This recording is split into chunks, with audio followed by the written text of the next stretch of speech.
संतोष साहिल आपका गाना मार्केट में हिला के रख दिया है। रिमझिम रिकॉर्डिंग स्टूडियो राजगीर।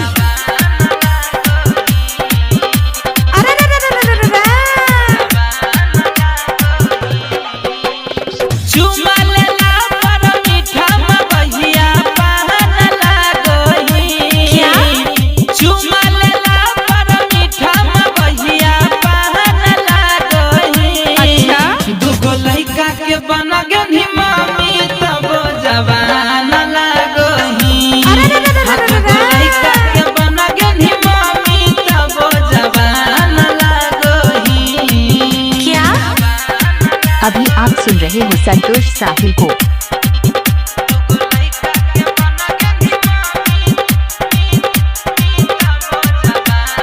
संतोष साहिल आपका गाना मार्केट में हिला के रख दिया है।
अभी आप सुन रहे हो संतोष साहिल को।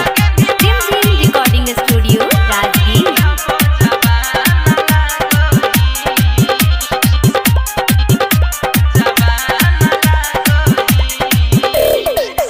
सहरिया ब्लाउज में लागो ही बिजोड़ गे, चाह कर कमरिया अब तो मारो ही लकोर गे।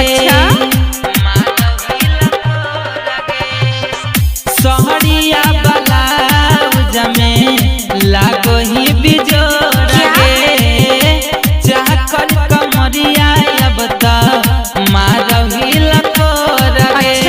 बारू नयन मुलकाऊ तमके तू जान लागो ही, बारू नयन मुलकाऊ तमके तू जान लागो ही। दुगो लइका के बना गे नी मम्मी तबो जवान लागो ही। हाँ दुगो लइका के बना गे नी मम्मी तबो जवान लागो ही। चुमा लेला पर मीठा मगहिया पान लागो ही। चुमा लेला पर मीठा मगहिया पान लागो ही। दुगो लइका के बना